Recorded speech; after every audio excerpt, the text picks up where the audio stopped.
Box 13, with the star of Paramount Pictures, Alan Ladd, as Dan Holliday.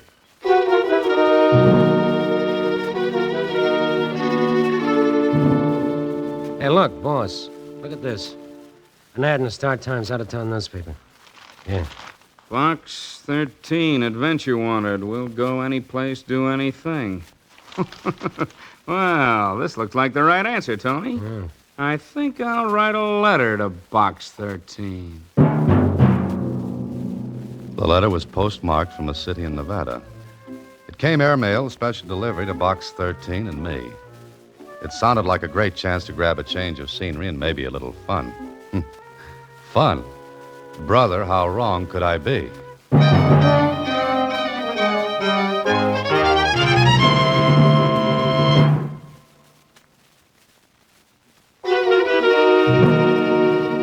And now, back to Box 13 and Dan Holliday's newest adventure, Triple Cross.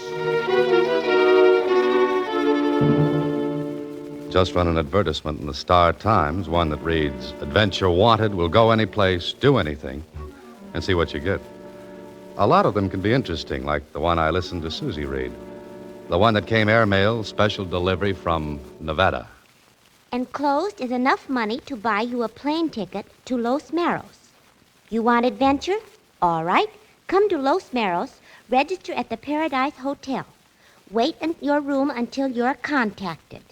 And that's all it says, Suzy? That's all, Mr. Holliday. There's not even a signature even. It's what's called an ominous letter. What kind of a letter, Suzy? Ominous. That means it's not signed by anybody. The word you mean is anonymous. Oh. But you could be right after all. Well, Suzy, lock up the office and look for me when you see me with a new plot and a nice tan. A new plot and a nice tan, I said. I got the plot, but the tan almost turned into a beautiful white pallor, the kind that goes well with lilies. The plane trip was smooth. The trip from Airport to the Paradise Hotel was nice and easy.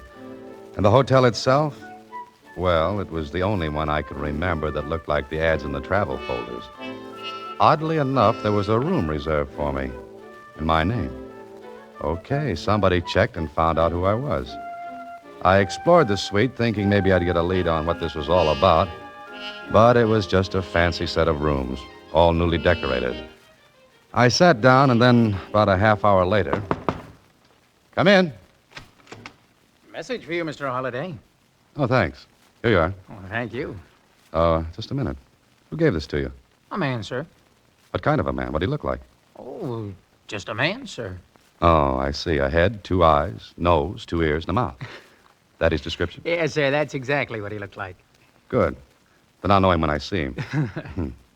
Oh, did he ask for an answer? No, sir. He just told me to bring the envelope to you. Will that be all, sir? Huh? Oh, yes, thanks. Well, 2 $100 bills. And a message that said, buy a red carnation in the flower shop and put it in your lapel.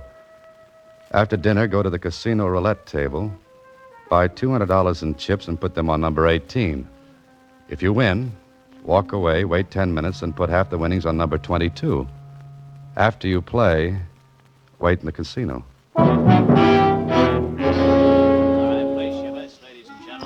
So with the carnation in my lapel, I bought $200 in chips and walked to the roulette table. There weren't many players. It was a little too early for the big crowd. So I waited a minute and watched the play. Took a look at the croupier, but I might as well have been in Timbuktu. He didn't give me a tumble. Okay, the best way to see what was going to happen was to see. I shoved the whole 200 on number 18. One or two of the other players placed bets, and then... No more bets, please. No more bets. Number 18, red and even. Your chip, sir. The croupier shoved the winnings across to me. I watched his face. If he had any expression, it was on the soles of his shoes. Well, maybe $7,000 win was coming around here. I left the table, sat down, and did a little problem in arithmetic, which figured out to be $126,000.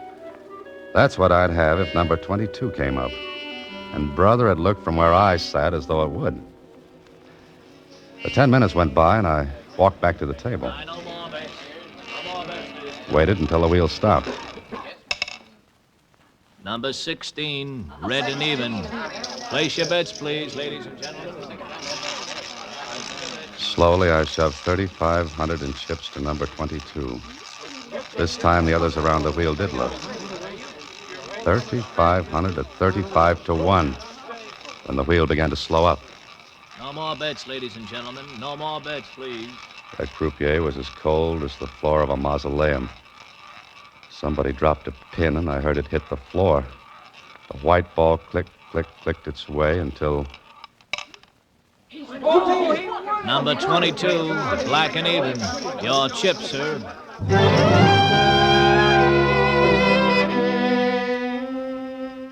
I cashed in the chips, and there I sat, with $126,000 tucked away in my inside coat pocket. Somebody had that wheel fixed for a killing. I began to wish I was back in my office. I didn't like it. A crooked play. Why? Who? I made up my mind to go to the owner of the place and wash my hands of the whole thing when... Oh, there you are, Mr. Holliday. I've been looking for you. I have a message for you. Yeah? Well, it's verbal this time, Mr. Holliday. Oh, what is it? You're to go into the bar and wait. Is that all? Yes, sir. The same man gave you this message? Yes, sir. Did he still have a head, 2 eyes, a nose, and 2 ears? Yes, sir. All right, here you are, kid. Oh, thank you. You know, if this keeps up much longer, you'll be able to retire on my tips alone. Thank you, Mr. Holliday. Will that be all? How much did this character give you to forget what he looked like? Oh, nothing, sir. Nothing at all. And a smart boy like you should have taken a good look the second time. Huh? Especially since I asked about him after the first message. Oh, he was big, dark, a little mustache, and he had a little white scar over his right eye. Would you take $5 for that information? That's all right, Mr. Holliday. No charge for that service. Good boy. I'll see you later. Yes, sir, Mr. Holliday. I walked toward the bar, wondering what was coming next. I didn't like that fortune burning the cloth in my pocket. The bar was like my suite. Fancy, rich, and expensive. I climbed up on one of the stools, and the bartender came over and... Yes, sir. May I serve you, sir? Got any ginger ale? Yes, sir. What with, sir? Oh, by itself. Just a glass of ginger ale. Just a ginger ale? Uh-huh. You see, I like the bubbles. Champagne has bubbles, too. But they're still around the next day. Just a ginger ale. Yes, sir, of course. Excuse me, is someone sitting here? Oh, no, I don't think so. Thank you. Here you are, sir. Ginger ale. Thanks. The usual, please. Okay. Yes, sir, may I? You got a light? Of course. Thank you. Don't mention it. Here you are. Thanks. Why do you drink ginger ale? Oh, I like it. Why do you drink martinis? Same reason, I guess. It's a brilliant conversation, isn't it? Well, I've heard better. You're not very friendly, are you? A Boy Scout is always friendly. And does good turns. So I hear. Do you want to be helped across the street? All right, I'll shut up. I took a good look at her. There was something scared-looking about her. And she was nervous.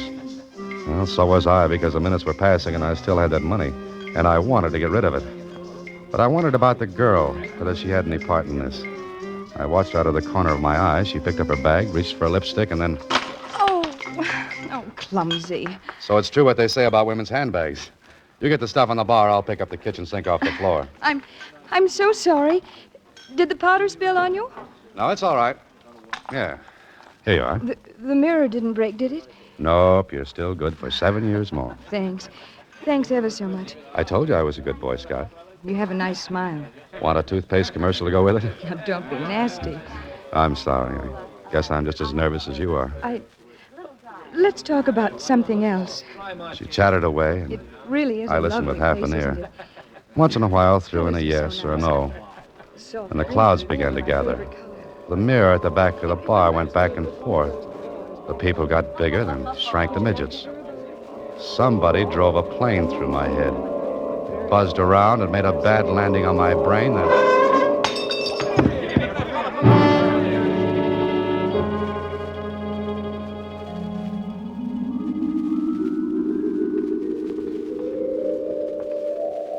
There you are. Feeling better now? You'll be all right. Just lie there, take it easy. Sure, Hey, I'm in my room. Of course. We brought you here. We? I'm the hotel physician, Mr. Holliday. Oh, what happened? And just a fainting spell, nothing serious. Fainting spell? What are you talking about? Fainting spells. Your wife told me you get them. My what told you what? No. Just lie back. Whose wife said what? Well, your wife. She's got to have a prescription filled. Now, listen, Doc, hand me my coat, will you? It's better if you lie here. It's better if you hand me my coat. Give it to me. Oh, very well. There you are. What's the matter? Was my wife in this room? Of course, she came up with me. Uh-huh. Doc, what would you do with $126,000? What? 100? That's an odd question. What would you do with it? I don't know. Because I haven't got it anymore.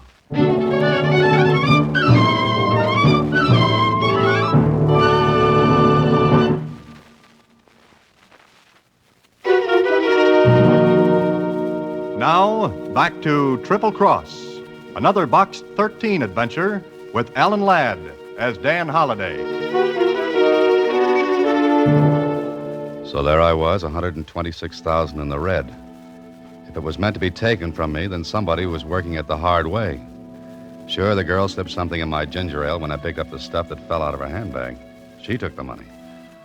All right, I wanted no more of it. I was going to head for the nearest exit, running, not walking, when... Come in. You Holliday? Yeah. Do I know you? Call me Tony. I'm the guy who wrote the Box 13. Oh. All right, goodbye, Tony. Sit down. What's the idea? Funny, I was going to ask you that. If we're playing 20 questions, let's skip the other 18, Tony. I got a big one left. Where's the dough? You tell me. Give it to me. Well, I didn't like him. I didn't like the gun he was playing with either. And I didn't like the little white scar over his right eye or the little black mustache. I was willing right then and there to cross him off my friendship list. But I told him what happened. It's a great story. Ain't heard one like it since I read fairy tales. Well, I don't care if you believe it or not. You got no regard for your health, Holliday. Look, Tony, I'm leaving this place You'll now. be too heavy to carry out if you take one more step. That's better. Now, what kind of a frame is this? Once more, you tell me. I played a crooked wheel downstairs. I don't like that. You got adventure, didn't you? I don't want anything that's crooked. Look who's talking. Who was the girl? Believe it or not, I never saw her before. What did she look like? I don't know. Yeah. Ever try to take a good look at anyone in that bar downstairs? It's too dark to even see a lighted match. You're smart, Holliday. The game with the girl is neat, awful neat. You get the dough, play doggo. Act like the girl slipped you Mickey. Later she turns up with the dough and you two split. Now talk sense, Tony. I didn't know why I came to Los Morris in the first place. I didn't know how I was going to get that money. How would I have time to dream up that frame with the girl? Yeah. Yeah, I never thought of that. Okay, Holliday, maybe you're telling it straight. Okay. Now can I go? No. You get that money back first, then you can go. I don't think I'll stay for the ninth inning, Tony. The game has not started yet, Bud. You get that dough. How? That's your problem, but get it. Look, Tony, I'm backing out of this. You know, I can go to the sheriff. No, you won't. Because there'll be a tail on you from now on up. One move like you're going to the law. Understand? Okay, I get it. And there'll be somebody in this room to see that you don't use the phone. You'll be covered like a pool table, Holliday. What if I can't find the girl? What if I can't get the money back? The boss will be awful mad. And? There are worse places than Los Morros to spend a lifetime. If you live. Ever have one of those dreams in which you try to run away from something and can't? Well, this one, with my eyes wide open, was really something. Tony and I went downstairs. Two other characters detached themselves from chairs when Tony nodded at them. Brother, I was covered. It looked hopeless. With Tony not far behind, I asked the doctor if he'd ever seen the girl who said she was my wife. Well, there was no dice there. Then I remembered something. I told Tony I was going back into the bar. Bar? What for? Now, look, Tony, let me do it my way. I'm the one that's on the spot, so let me play it the way I want. Okay. I'll watch, and don't try for a quick steal, because the boys outside know who to look for. Go ahead. Thanks. What would I do without you, Tony? I don't know, because you're not going to be without me. Remember, I'll be watching.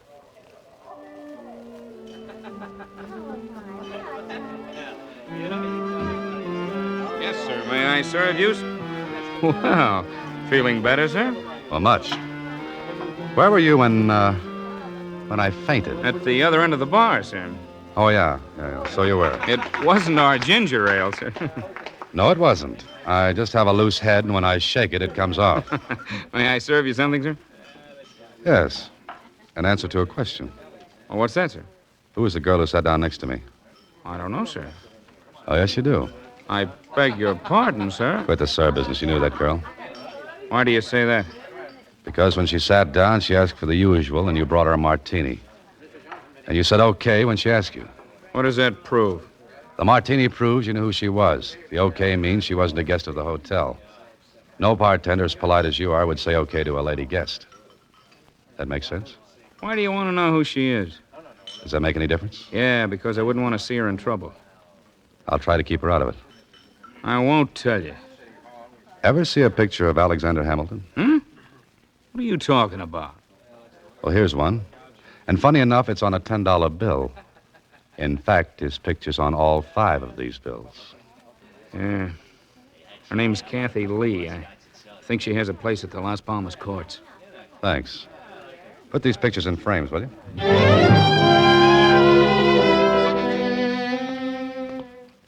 I found the Las Palmas courts.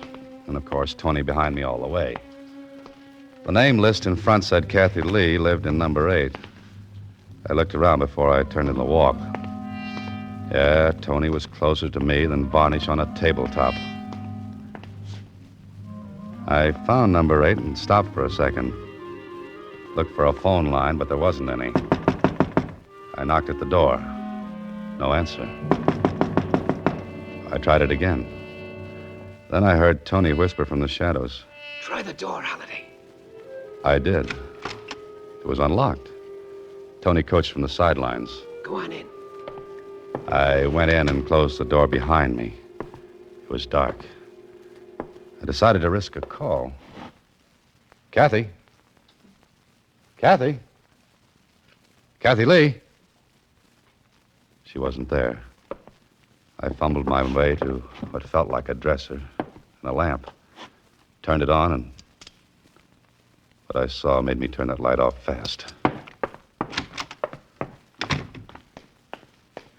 What's the matter? She's dead. What are you talking about? You heard me. She's dead. You sure? Well, go in and look. You go back in and look for that dope. Go on. Now, look, Tony, I don't know any more of this. That poor kid's dead, murdered. I want you to call the sheriff. No, you don't. I said you go back in there and look for that dough. You look for it. Leave my fingerprints all over the place. Now you go back in there and hunt. Don't be a sap. Whoever killed her took the money. Don't you see that? Maybe. But we'll play this angle all the way. Now stop talking and get in there.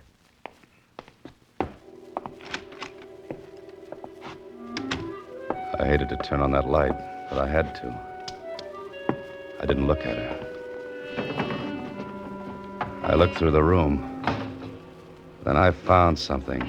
A plane ticket to San Francisco, leaving that night. And a boat ticket for South America. They were in an envelope, but the information on the envelope said there would be 2 reservations. I put it back where I found it because I didn't want Tony to find it on me. And there was something else. A locket with a man's picture in it. I took it off his chain and shoved it in my pocket, and I left. Well, Holiday? It's not there. I told you it wouldn't be. Stand still. Back toward me. A frisk, Tony? You don't trust me, do you? Shut up. No, I told you. Who killed her? Find that out, and you'll know where the money went. Come on. What's so funny? Holiday, right now I wouldn't want to be in your shoes. Tony was right. People at the casino saw me win that money, and somebody must have seen the girl with me. Then I got the Mickey. The money was taken, the girl killed. Who did it? Me, Dan Holiday. Because the girl clipped me for the money. Well, this was a beautiful frame. Any art gallery in the country would be proud to hang it. But I knew something Tony didn't. The plane and boat tickets. 2 seats. One for Kathy and her murderer. Somebody who left her tickets in her bungalow to make it look as though she was in on the $100,000 job by herself. Sure. Now her killer was taking a plane. In 1 hour. In a boat to South America. I could have told Tony, but I wanted to wrap it up myself. Besides, I wanted to get the whole thing to the law. On the way back to the hotel, I figured something out for myself. But I'd have to see the boss of the casino, and I thought I knew how to do that without Tony tagging along. The casino was full. I stopped. Tony stopped. What's the idea? What now? I've got to think. Up to your room. No. You want to get hurt? Sure, go ahead. Shoot me. Now. In front of all these people. You know, Tony, you wouldn't get 10 feet. Smart, ain't you? Okay, what's now? I'm going to play blackjack. What? Want to watch? I sat at the blackjack table. I had as much interest in the game as Aunt Mamie back in Iowa, who never saw a deck of cards in her life.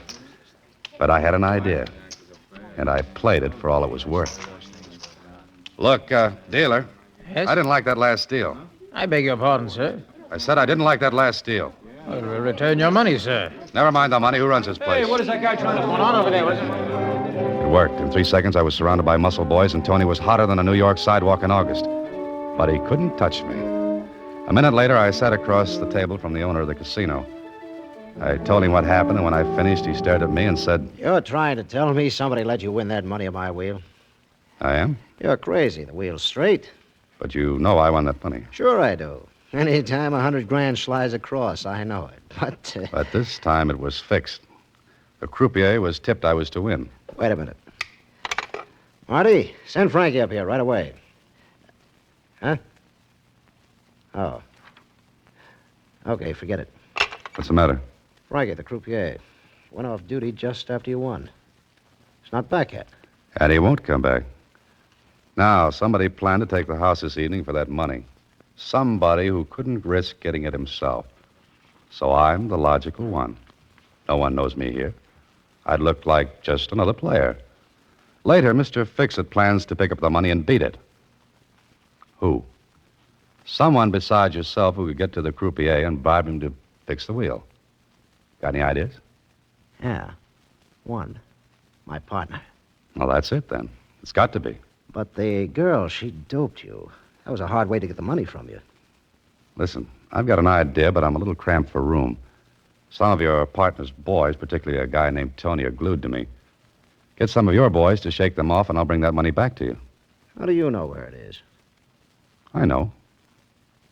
Okay, Holiday. But remember, fast play, and I'll find you if it takes the rest of my life. It's a deal. Now, how about the boys? They won't follow you. Marty, that guy will leave my office. Some mugs are tailing him. Stop him. Got it? Good. All right, Holiday, you're on first base. Go ahead.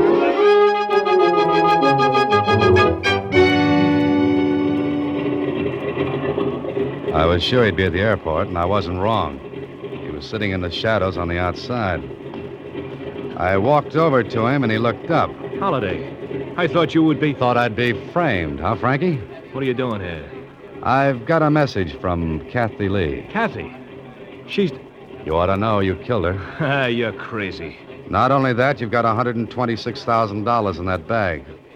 $126,000 that looked like easy money. Shut up. That money doesn't mean a thing. It's the girl who counts, the girl who was willing to do what you told her to do. The girl you triple-crossed and killed after you double-crossed your boss who bribed you to fix the wheel. It's too bad you're so smart, Holiday. It's too bad you led with that right, Frankie. Somebody call the police to come and clean this up.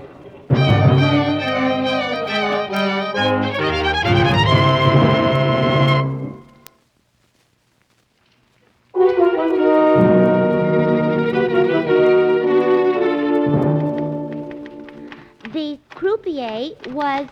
Oh, please hurry, Mr. Holliday. I want to hear the ending. All right, Suzy, all right. What do you want to know? Well, how did you guess that Kathy Lee was the croupier's girl? Well, her locket had his picture in it. Oh, they should have given you the money as a reward. No, thanks, Suzy. They can have it. But there's one thing I don't understand, Mr. Holliday. And that's? You didn't get a tan at all. You're just as pale as when you left. Oh, $126,000. A murder and a tan, too, she wants. Good night, Suzy. Next week, same time, Alan Ladd stars as Dan Holliday in Box 13.